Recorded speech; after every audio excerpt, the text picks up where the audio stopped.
the thing that we're going to discuss tonight is this world and the world to come, the concept, the notions. Everyone heard about those notions, but not too many people really understand what this means. This world, many people think they know what is it, but the world to come is a mystery. So we'll try to give the sources about what the world to come, and be prepared to be surprised. Many people think that the world to come is the place where the soul, after it separates the body after 108 and 20, goes. So the first declaration here, it's wrong. It's not true. The notion olam haba, the world to come, means something completely different, and I'll try to explain this. In order to do that, we have to give few sources, explain them, and then it will be more clear. I guess everyone heard about Eliyahu Hanavi, Eliyahu the prophet, right? What's special about him, among the other things, that he is the only prophet that's still alive. He never died. He never passed away. He went up to the Shamayim, to the sky, and he is the only prophet that we still have, because all the prophets died, and since the destruction of the first Beit HaMikdash, the first temple, there is no nevuah, no prophecy anymore. So Eliyahu Hanavi, you know his seat, his chair. We have a chair. Every shul has a chair of Eliyahu Hanavi, right? He is the angel of the Brit, and he's coming to every Brit Milah, for every Jew in the world. And he has another job that at the end of days Hashem promised that he's going to send him with Mashiach, or the Messiah. Hina anochi sholech lachem et Eliyahu Hanavi. We sang that in Motzei Shabbat, Eliyahu Hanavi, Eliyahu Tishbi, b'meira yavo elenu, im Mashiach ben David, he will come with Mashiach. But another job of Eliyahu Hanavi is he appeared many times in the Beit HaMidrash of the Tanoim and the Amoraim and the Talmud, and he clarified things, teach them things. There is a whole book, a whole sefer, called Tana Deve Eliyahu. It's one of the Midrashim, called Tana Deve Eliyahu. So I want to show you from a quote from Tana Deve Eliyahu that the Gemara in Masechet Sanhedrin bring. Here, all the sources will be here. I have the original, I have the translation, and I'll say it only once. The translation always reduce the meaning that in the original, but you could understand it. Okay, so that's what the Gemara says in Masechet Sanhedrin. Tana Deve Eliyahu, Shita Alfe Shnea Ve'alma. Eliyahu Hanavi teach that for 6 millennia the world will exist, in 1 millennia destroyed. Don't be scared. This destruction, I say something funny about it. This destruction that we're talking about here is not a destructive destruction, but a constructive destruction. Okay? And we have to understand what that means. Anyways, so what he said that since Hashem created the world, since the creation, the world will exist for 6,000 years. After 6,000 years, the 7th millennia, the world will be destroyed. And then, after this 1,000 years, the 7 millennia, ולסוף 1,000 שנה, שב הקדוש ברוך הוא מחדש את עולמו, and after 1,000 years, Hashem will renew his world. Renew has to be clear, it's not a better version of this one. It's a completely different thing. There are only 2 worlds, this world and the world to come. And this is the meaning of the world to come. The world to come is the world that will renew after 1,000 years of destruction. Okay, those are the words. Now we have to understand the concept behind them. Why 6,000? Why the 7 should be destruction? And what the meaning of the destruction? And why the next world, or the world to come, will be only after the 7th. And what the essence, what is the meaning of the world to come? Okay, in order to understand this, we have to go to the psukim. You know that the Torah gives us information in 4 levels: the pshat, the remez, the drash, and the sod. There are 4 levels.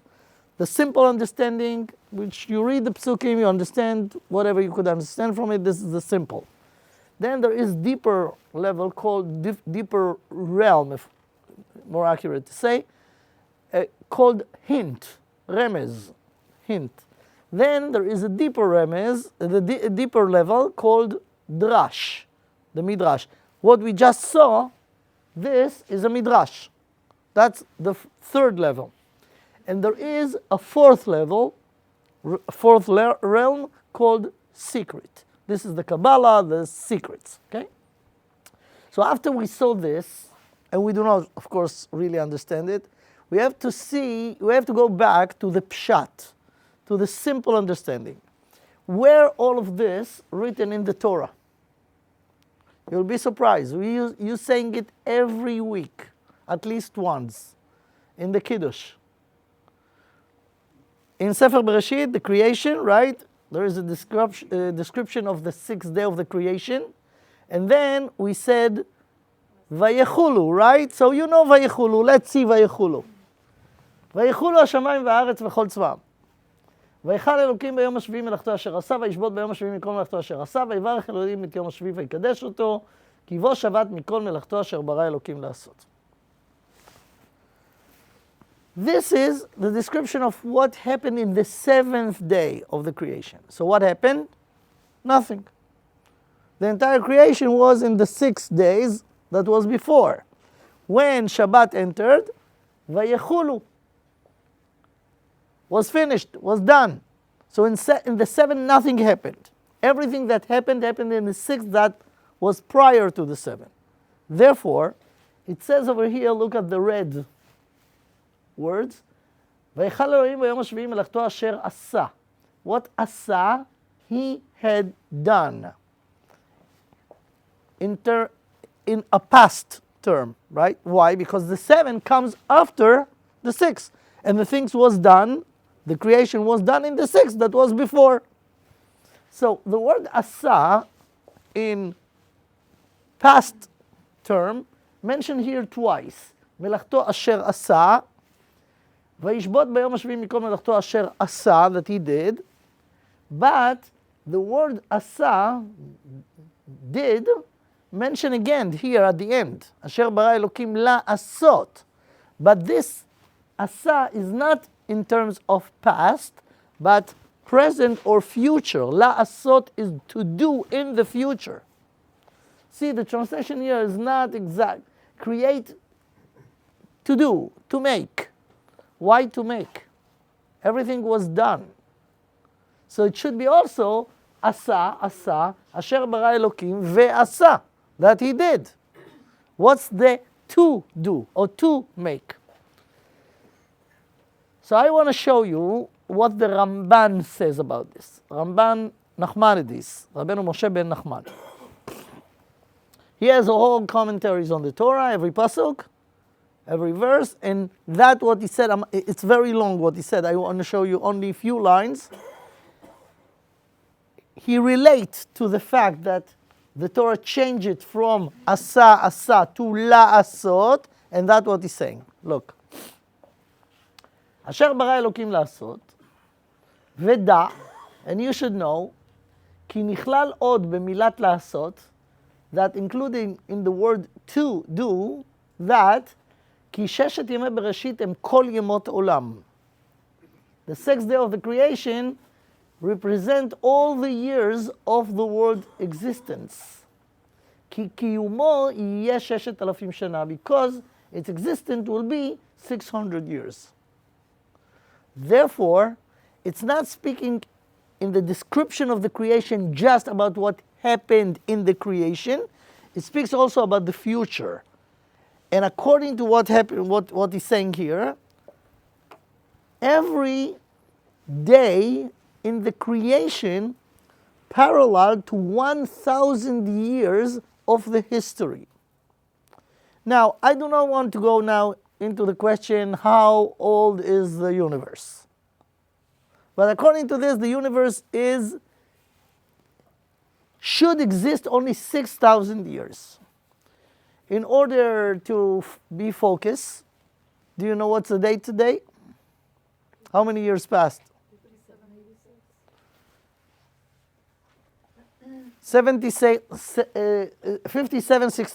86, right? What that means, if the big number is 6,000, if we'll minus the year that we are now, so it means that from the 6,000, 5,000 passed, the vast majority of the 786, which means that we have 214 years to the end of the 6,000. Okay, now let's go back here. The world gonna exist 6,000 years, and I have to add the following. When Hashem created the world, it was a purpose. Why Hashem creating the world? This purpose will be fulfilled in a certain time, and this time is 6,000. Why 6,000? Why not other number? The answer is the following. In the sixth day of the creation, Hashem created everything. At the end, in the sixth day, He created Adam. Before Hashem created Adam, it says, why I'm going to create Adam? Hashem says, נעשה אדם בצלמנו כדמותנו וירדו בדגת הים. They will rule, they will run the entire creation. Meaning, until now, I created, Hashem says, creatures. Now I'm going to create a creature that will be also the manager of the entire thing. The one who runs the show.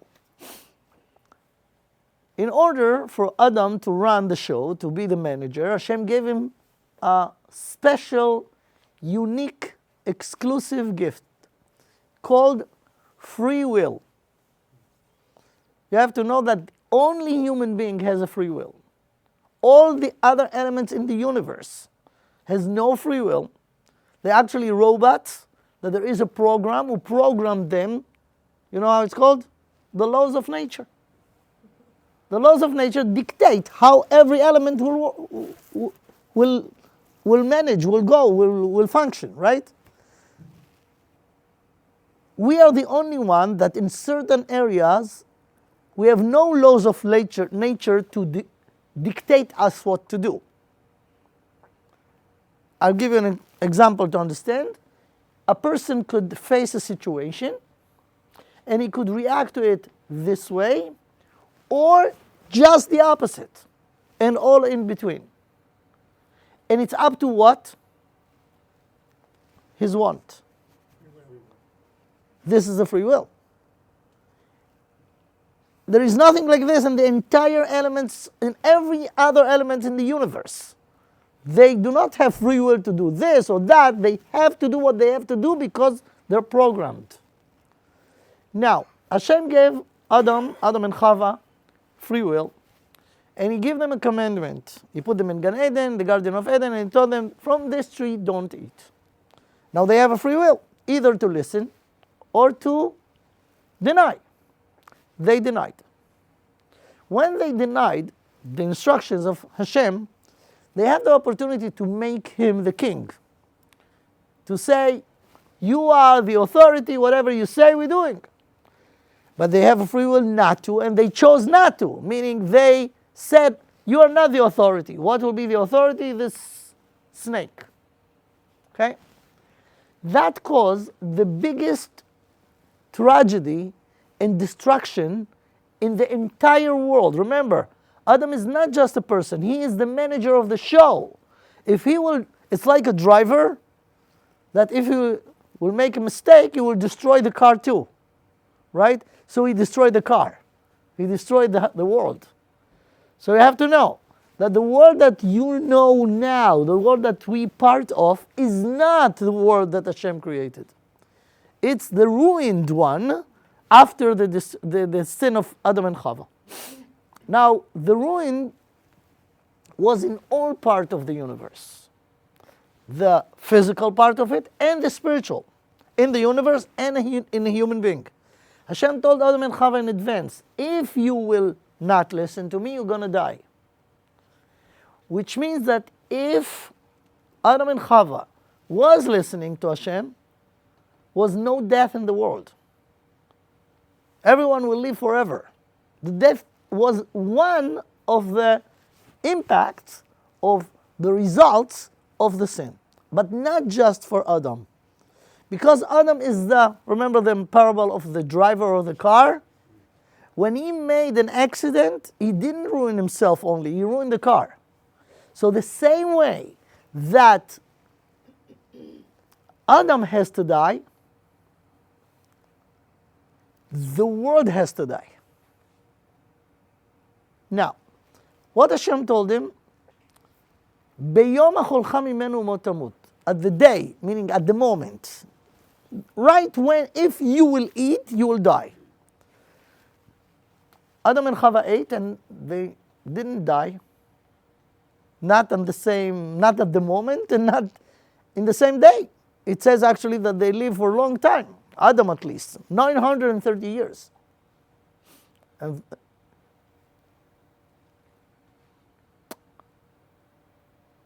what is the meaning of this? So there is something even deeper that we have to put in the equation. When Hashem created the world, there is the one-time creation, and then how Hashem managing the world, the supervision on the world that Hashem created. So the supervision could be in two ways. In the attribute of justice or the attribute of mercy. In the beginning, the meaning was that the world will be judged according to the attribute of justice. And according to the attribute of justice, if Adam make a mistake, behave not right, the effect will come right away. And if that was the only case, Adam was died exactly when he eats from the tree. Because Hashem didn't want to destroy the world, he used the attribute of mercy. The attribute of mercy, we have to understand what the attribute of mercy. Listen carefully to this because it's very important to get it. Mercy is not what we think. We know what mercy by us as human beings, right? When we see a situation that we could not just be indifferent to, we have mercy, we have to stop, even though I'm in a rush to go to work, but I see a situation, right? Someone fell and he need help. I could not just go, right? So I have mercy. That's not the case by Hashem. Hashem has different way to work. Now, do you all familiar with a concept called the 13 attributes of mercy? 13 midot shel rachamim, all right? One of them, there is a title, Midat Adin, the attribute of justice. Another category, the attribute of mercy. But under this attribute of mercy, there are 13 sub-titles, right? What are they? Hashem, Hashem, Kel, Rachum, V'chanun, Erech Apayim, V'rav Chesed V'emet. Let me take one of them, called Erech Apayim. Erech Apayim. What's Erech Apayim? So many people say it, but do not, even people who speak Hebrew, and do not have no clue what that means. Just say the words. Af is nose. Af. We're saying it in Shema. V'chara af Hashem bachem. Charon af is when someone is very, very angry about something that really justified to be really angry. So it looks like when you're really angry, it looks like you have smoke coming out of your nose because you're so angry, right? So that's, so to say, when Hashem says, if you will go and worship idols, ישמרו לכם פנפתי לבבכם, ובשרתם ועבדתם אלוהים אחרים, וחרה אף השם בכם. And Hashem will be very angry at you. Very angry. It's called charon af. In the attribute of mercy, there is one of the things that's called erech apayim. What's erech apayim? Erech is extended. Imagine someone, could be a good idea for anyone, that one day was mature enough to think that they want to improve their personality. And they realize that they have a problem with anger. They're getting angry easily from everything. And they decided it's not right, I want to work on it. So think about this decision that this person that really wants seriously to work on his personality, to improve his personality. He'll say, you know what, I'm very easily getting angry. I'm taking on myself now that next time something will irritate me and make me angry, I will not explode right away. I will take 5 minutes break. I will take a deep breath for 5 minutes, and after 5 minutes I will be angry. What's going to happen? He will cool down right after this 5 minutes, and he will not explode the same way like he used to, that immediately when something happened, he exploded. Okay? That's of course a way to understand erech apayim. Erech apayim is extending, not reacting immediately, but extending it. So to say, Hashem says the following: I have the attribute of justice. The attribute of justice required that the effect of a wrongdoing will be immediately and with all force. That's the attribute of justice. In the attribute of mercy, it will be, but with extended time. Not right away and not with the whole force. I will give a delay. What's the purpose of this delay? Not for him to cool down, because he's not getting angry like us. But, I'll tell you, this is very important. The purpose of the delay when the attribute of mercy is acting is to give us opportunity to fix it, to fix the wrongdoing before the punishment will come. So only because the attribute of mercy, the concept of tshuva to fix is possible. If not, it's not possible. So, let's go back to Adam and Chava. Hashem told them, don't eat. According to the attribute of justice, immediately when they ate, they have to die, and the entire world has to be destroyed on the spot.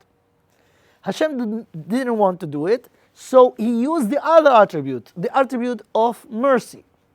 The attribute of mercy gave a delay. How much delay? 6,000 years. Because Adam was created in the 6th day. So when he did the wrongdoing, he ruined a creation that was created by 6th day. For each day, Hashem gave 1,000 years. That's why the world will exist 6,000 years.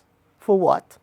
For us the descendants of Adam and Chava to fix what they did.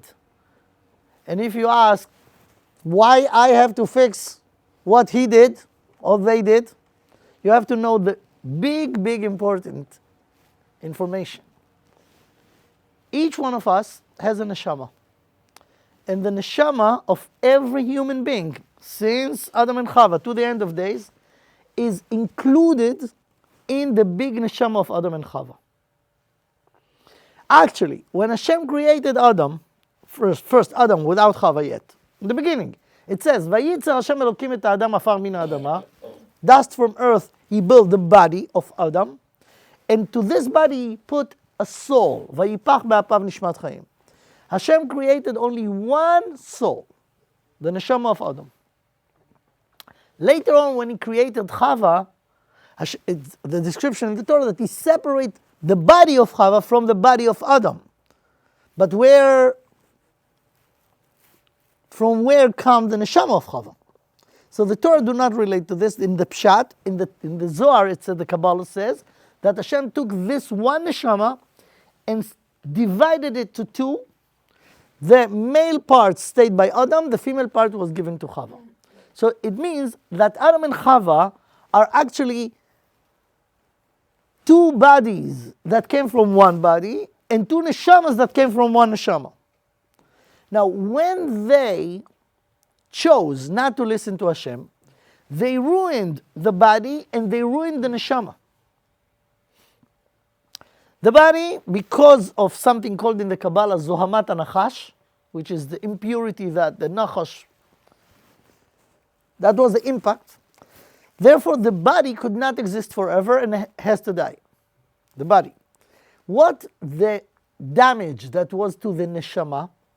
The damage was that this neshama of Adam and Chava exploded to billions of sparks called nitzotzot nishmat Adam HaRishon, the sparks.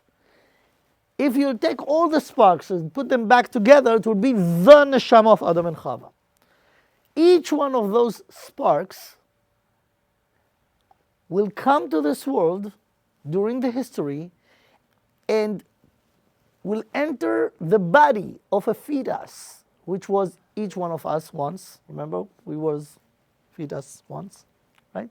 So the neshama of each one of us is one of those sparks. When all the sparks will go through this world, and I add another thing.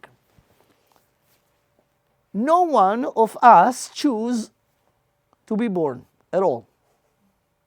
No one of us choose to be a male, a female. It was given, that's it, this is it. Each one of us got a body and got a soul, a neshama. We didn't choose our soul. Hashem decide which soul goes to which body. Only Hashem decide this. Why? Because each soul has a mission to do in this world. The mission is to fix its part in the big kilkul, the big damage that was there at the time of Chet Adam Rishon. Based on the potential, Hashem fit it to the proper body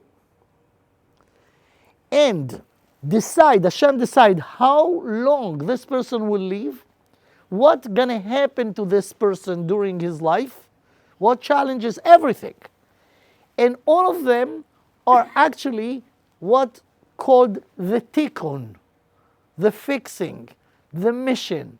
So each one of us, Jews or non-Jews, all over the world, all over the universe, all over the history, has part of this big mission. Of course, as Jews, we have bigger mission, but everyone has some kind of mission. And Hashem gave 6,000 years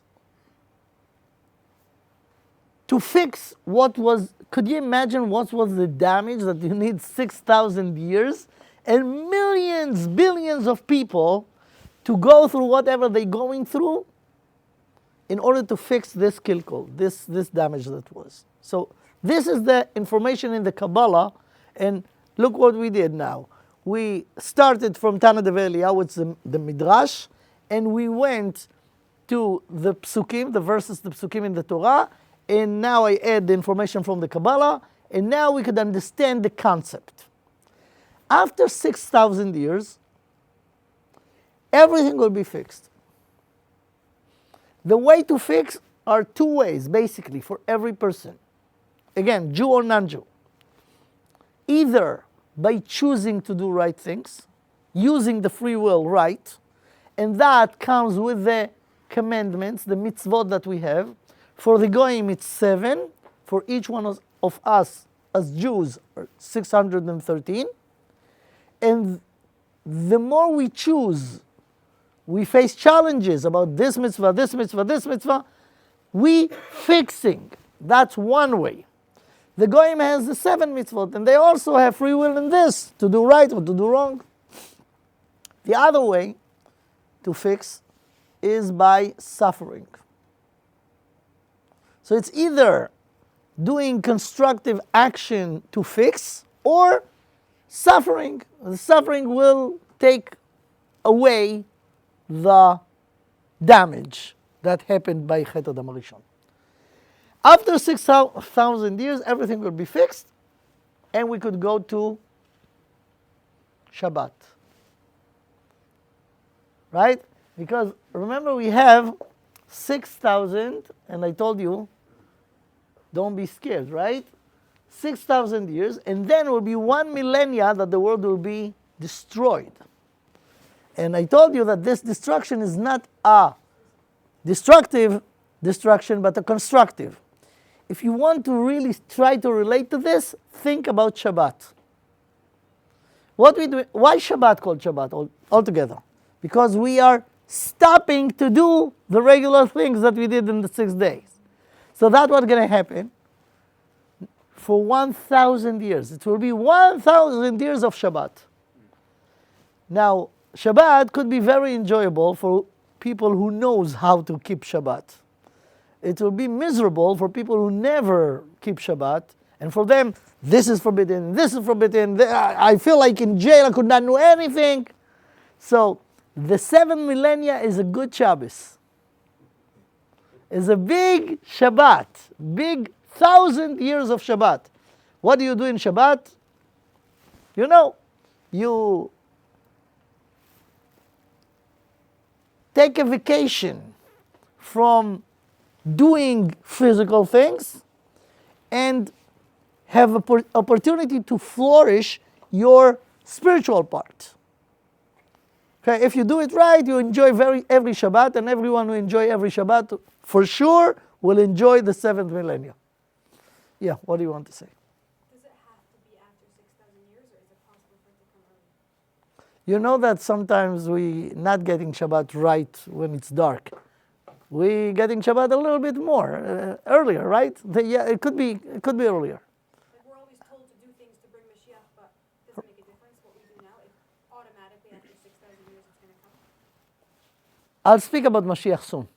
Mashiach is not the end of the 6,000. It's one event that's going to happen. We'll talk about this, but don't connect those two.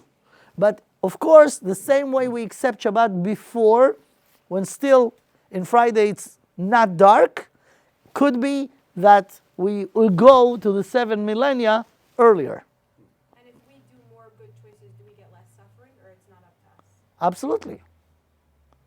Absolutely. And actually, you know what? Yes and no. Because it depends in the entire calculation of the entire balance of the entire universe and of us as part of the Jewish people. You know, there is a balance of good things, not good things, what we have to go through in order to clean up. So I don't know, it's not simple to understand, to answer this question. Fine. So now we understood what Olam Hazeh is. See? Olam Hazeh is the 6,000. This is Olam Hazeh. Therefore, I said in the beginning, someone who passed away today, let's say they live good life for 80, 90 years, right? Passed away today. The soul, the body goes to the grave. The soul not going to the world to come. You know why? Because it's not there yet. we have another 1,214 years until the Olam Haba. So where the neshama goes? Not to Olam Haba, it goes to Olam HaNeshamot, a world of souls. I'll get into it. I hope I'll have time to get into it. Yeah, maybe. Fine. So let me just show you something very interesting. This is what we passed already in the time scale. So 5,000 years passed, and now we in 5786, right? Question or will be probably very curious, what's going to happen from here to the 6,000 in the next 214 years? So I'll give you a list, and because I want to talk about the neshama and what happened after 120, I will not explain the list. I will just give you the list of the things that the prophet says, events that probably you heard about almost all of them, that gonna happen or must happen before the end of the 6,000, meaning in the next 214. Some of them are happening right now, some of them is very close to start to happen, but they must happen until the end of the 6,000. Here's the list. I'm not saying that the order in the list is the one that things will come one after another, because no one really knows. I put a list that makes sense, but our senses are limited. Okay? Fine.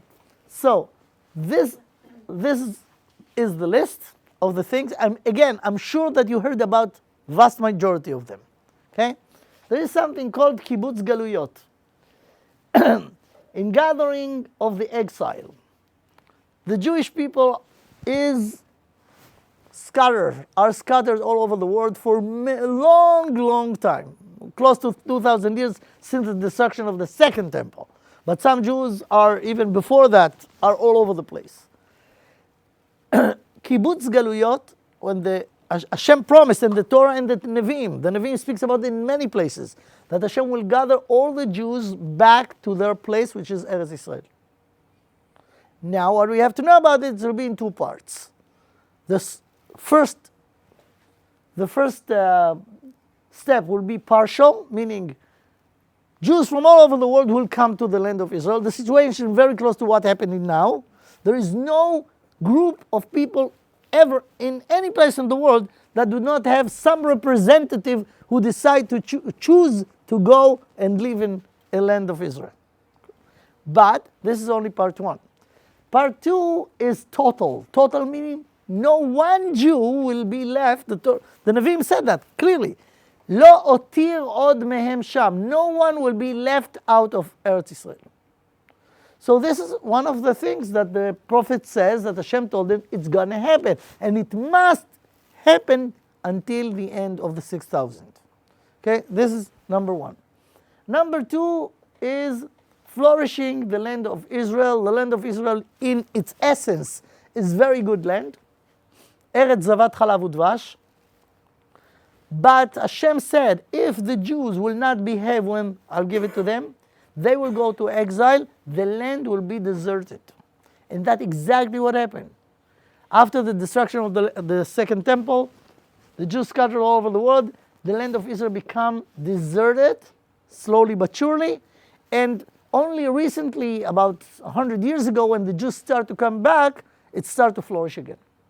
Okay? That's also a nevuah, a prophecy that the prophet says is going to happen at the end of days, and this is number two. The next one is Eliyahu Hanavi and Mashiach. Eliyahu Hanavi, Hashem promised that the last pasuk in the nevuah, הנה אנוכי שולח לכם את אליה הנביא לפני בוא יום השם הגדול והנורא. Hashem promised that he will send Eliyahu Hanavi at the end of days to be the one who will announce the redemption and will come with Mashiach. So this is Eliyahu Hanavi with Mashiach. Now about Mashiach, we have to know that there are two. Mashiach ben Yosef, Mashiach ben David. I don't know if you heard about this and if you understand. Why do we need two? And what the rule of each one of them. So it's a big story by itself. I have a whole series of classes about this. about the Mashiach ben Yosef, Mashiach ben David. But anyway, the Mashiach ben Yosef is a descendant of Yosef from the tribes. Mashiach ben David is from the descendants of Yehuda. And actually, the real Mashiach, the final Mashiach, is Mashiach ben David. Before Mashiach ben David will come Mashiach ben Yosef, and they have two different missions to do to complete each other. But the real Mashiach, or the ultimate Mashiach, will be Mashiach ben David, when Mashiach ben Yosef will help him, will be his secondary, his deputy. Another event that must happen, and it's a good event, not as many people think, must happen before the end of days, before the 6,000, is the war of Gog and Magog. All those events are good for us. War, it seems like what good could come from war? In war, people get killed. People get suffering. A lot of sorrow will come from a war. So you have to know. Let me explain to you in few words what Milchemet Gog and Magog is. By the way, I have a whole series on this, and in my channel you could find it even in English in few versions. It's called Milchemet Gog and Magog, covered with four or five classes, 1 hour and a half each. All the details that the Nevi'im bring us about this. I will summarize it in brief. Milchemet Gog and Magog is the war that ever happened in the history. But it will be the last war. In this war, all the nations of the world, no exceptions, will get together in order to fight against an enemy. Who is the enemy? Hashem. And his Mashiach. And Am Israel. They will come against us. The battlefield will be in Eretz Israel, in the land of Israel, especially in Yerushalayim. They will gather there in order to do not good things, and they will be defeated. Not by us, not by our army. Hashem himself will go, ויצא השם ונלחם בגויים ההם כי יום ילחמו ביום קרב, and they will be defeated, and this war is so important to bring the truth to the world that Hashem is the only power in the world and no other power could go against him. So part of the Geula, part of the revealing the truth must be the word of Gog and Magog. Now, a word like this never happened, even if you heard about something called World War I, World War II. It's not accurate. Of course, it's not accurate in World War I, because not the entire world was involved. It was many nations, therefore they call it World War. But then come the World War II, which was bigger, more nations was, but still was nations that was not involved altogether. That's not the case in this world. In this war, everyone will be involved. No, even Switzerland will not be neutral. Okay, so Milchemet Gog and Magog must happen as the events in the next 214 years. After this war will be no more wars, will be peace. A world peace. לא יישא גוי אל גוי חרב ולא ילמדו עוד מלחמה, no more wars. Other things that gonna happen is those two. Binyan Bet HaMikdash, the third temple, Bet HaMikdash השלישי, and with it come the prophecies. As we said before, מאז שחרב בית המקדש, בית ראשון, the first בית המקדש, בטלה נבואה, no more prophets. This channel, amazing channel that Hashem speaks to people, stop works then. Because חורבן בית המקדש, the destruction of בית המקדש, it's not a building of stones that was in Yerushalayim that was falling. חורבן בית המקדש is חורבן, destruction of the level called Kedusha. And when this level was there, the channel called prophecy was working. since it's destroyed, we are not in the level that will be nevuah in the world. When the Beit HaMikdash will be rebuilt, the third one, then the nevuah will come back, and everyone will be a prophet. Everyone. Even children, old people, young people, everyone, talking about the Jewish people, everyone will be a prophet. What's there going to be to prophesy about? What is that? What are we going to be getting nevuah about? What is nevuah? I don't know. Yes, you know. You assume that you know, therefore you ask. Right. Right? So what do you assume that you know? Prophecies about the future. No, that's wrong. Prophecy is not just prediction about what's going to happen. Prophecy is the ability to go above the normal boundaries that we have in order to know things. You know, when you know, what do you know? You know what's now. You know what's tangible to you. There are many things that we do not know. In the prophecy, you go above all those boundaries and you know everything. So that will take away the Bechira, no? Okay, yeah. It will take off the Bechira because the time of the Bechira will be end. Okay. Another two major events are Tchiyas HaMeisim and Yom HaDin HaGadol VeHaNorah. Tchiyat HaMeitim. Tchiyat HaMeitim, it's an amazing thing that if you really think about it, if you really will hear someone that really believe in it, you'll think he's crazy. It's impossible. Tchiyat HaMeitim means a person who died, not 5 minutes ago, 500 years ago. And he's buried, and his body decayed completely, and even the bones are not all in its place. Some of them decayed. This remains will rebuild, and the body will be built again the way it was when this person was alive, and the neshama that he has will go back to him. How many cases like this you know? Zero. No such a thing.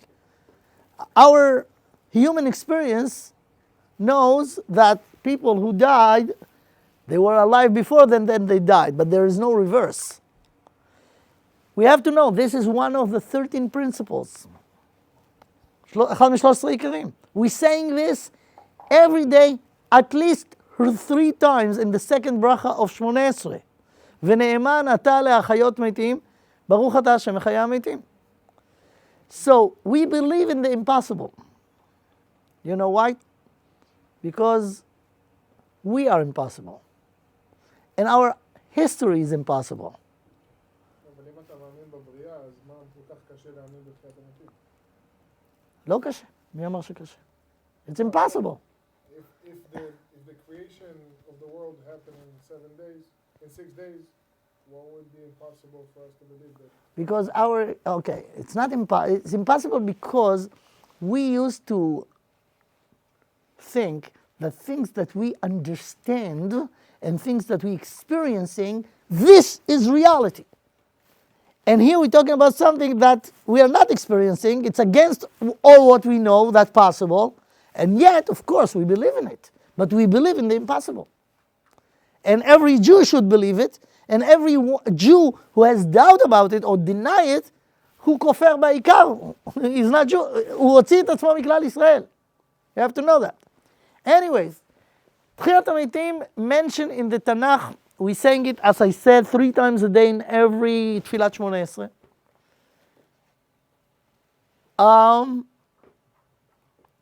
It's going to happen.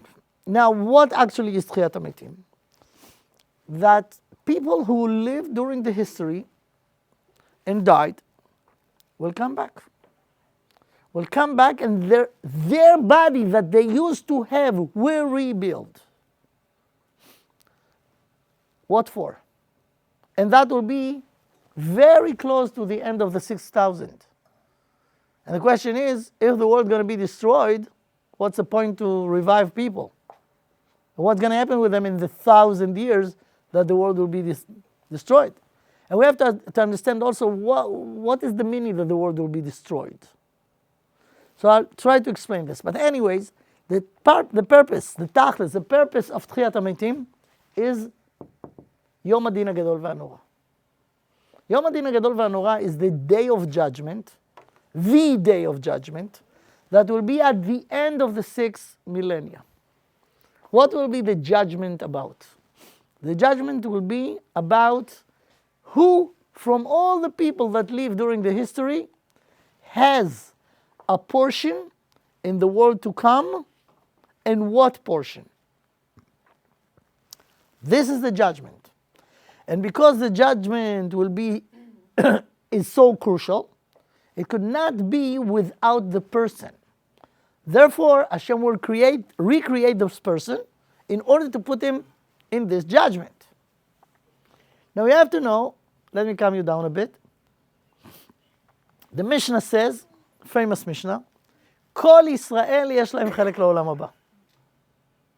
What's the continuation? שנאמר, ועמך כולם צדיקים. It's a pasuk in Yeshayahu. So the Mishnah says that because Am Israel are tzadikim, all of them has a portion to all to come. So Tchiyat HaMetim will be, by the way, not just for Jews and not just for tzadikim, for many other, not for everyone, but not just for tzaddikim, not just for Jews, will be the judgment, and in the judgment will be decided who has a portion of the world to come, and the Jews will, and the others will not. Now, we have to know a few major things about this. I don't know how to cover it in 5 minutes because it's big topics. Big topics. I have to come again, and I will be more than happy to come again to Houston. Okay, I'll say it now in brief. There is a rule.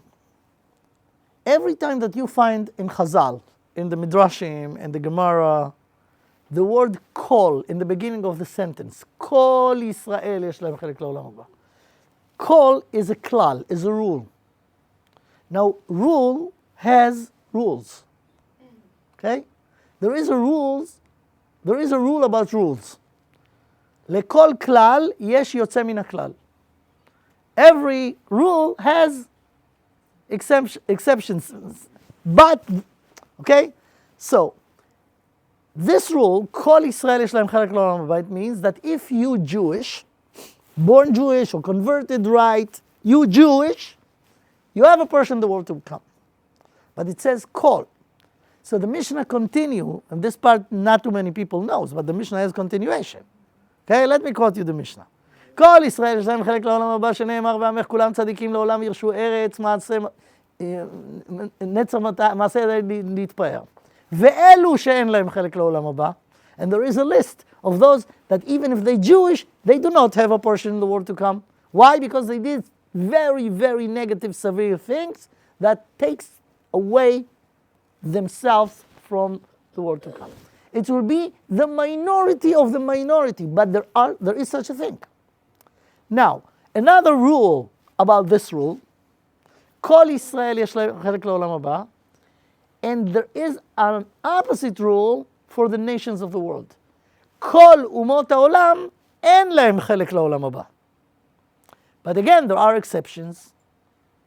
Who are the exceptions? חסידי אומות העולם. What's חסידי אומות העולם? Non-Jews that didn't decide to convert, but decide to keep the 7 mitzvahs of Noach in the right way. Any non-Jew who keep the 7 mitzvahs of Noach in the right way, called חסיד אומות העולם, ויש לו חלק לעולם הבא. If you take the big number of all of them, it's also the minority of the minority. But those are the rules. And for that will be this day, the judgment day, Yom HaDin HaGadol VaHaNorah. Fine. All of this will happen until the end of the 6th millennia, and then the world will be destroyed for 1,000 years. Let me explain what this destruction means technically. The destructions of the world means that the world will go back to the first 2 days of the creation. Remember what happened in the creation? Each day was created something. Let me just draw your attention to one very interesting thing. The first day, בראשית ברא אלוקים את השמיים ואת הארץ. שמיים is the spiritual dimension of the universe. Aretz is not planet Earth, but the entire physical dimension Okay? בראשית ברא אלוקים את השמיים ואת הארץ. Verse number 2. והארץ, meaning out of those two, שמיים וארץ, now we relate to the הארץ. והארץ הייתה תוהו ובוהו וחושך על פני תהום, ורוח אלוהים מרחפת על פני המים.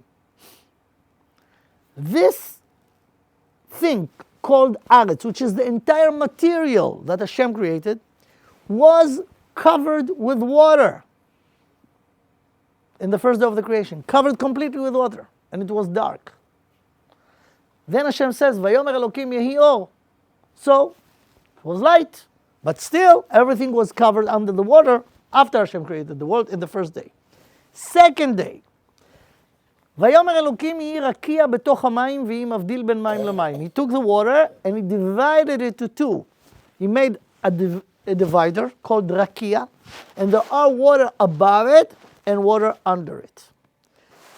The water under was still covering the entire physicality. No physicality could shown because everything was covered with water. Only in the third day it says, ייקבעו המים מתחת השמיים אל מקום אחד ותראה היבשה. The dry land, the material was revealed after Hashem commanded the water, go stay in certain place and reveal the dry land. When in the third millennia the world will be destroyed, the water, the same water of the second and the first day of the creation will cover again the entire thing. The meaning is that no one could live there. No plants, no animals, no human beings. So the Gemara asks in Masechet Sanhedrin,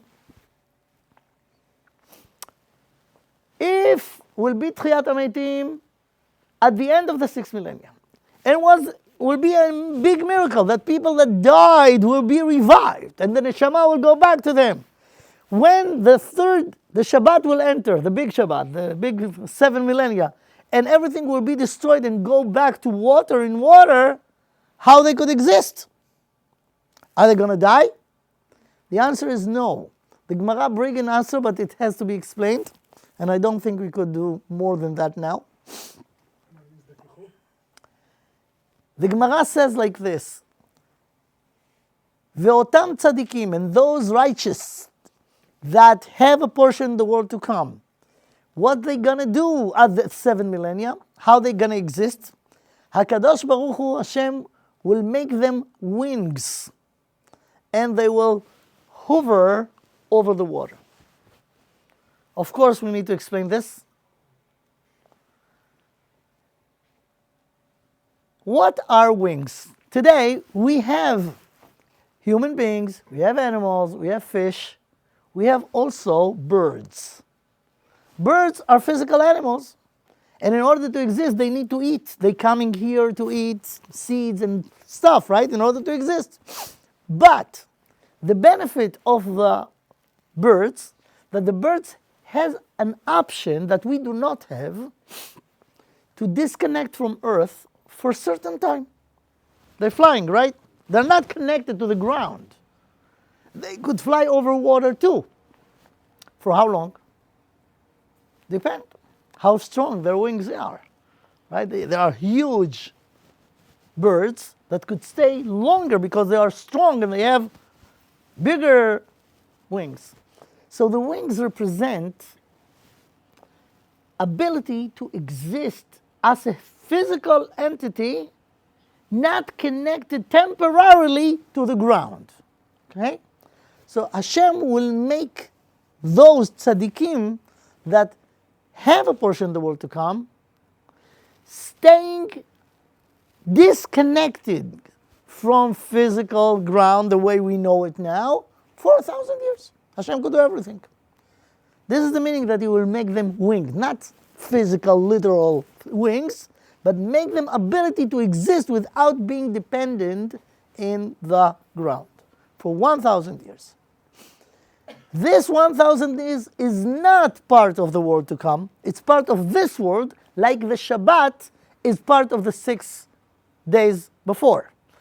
When the world to come started, Motzei Shabbat will be Havdalah, And by the Havdalah, המבדיל בין יום השביעי to the world to come, then will be the world to come. Then what's going to happen? The body and the soul will stay like used to be or should be before the Chet of Adam HaRishon forever. Forever.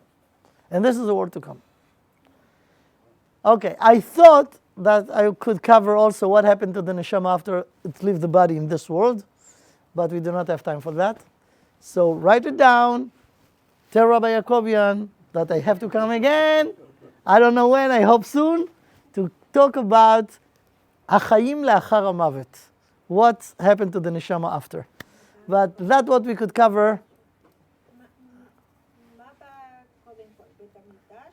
I said in the beginning that all this list, it's not according to how it's going to happen, because I do not know, no one knows. It makes sense, but I'm not signing this. לא, כי הרב אמר לנו על יום ת"ת, עוד 14 שנים, משהו כזה על... Who told you? אתה מבין. לא, שיש אחד הרבנים הגדולים אמר, לא זוכר אם זה היה גאון מווילנה, או שהוא אמר שתחיית המתים תקרה עד ת"ת. No one knows. No one knows. It's mentioned in many places, mentioned in the Zohar also a date, but all the dates passed. It means that it was maybe a potential, but we do not know. And it's okay to say, I know that I do not know. Okay? Wait and patient, Bezrat Hashem, you will see, and then you understand everything. Okay. All right. Anyway, thank you for listening. This is our class today. And I hope to see you again soon to continue. Okay.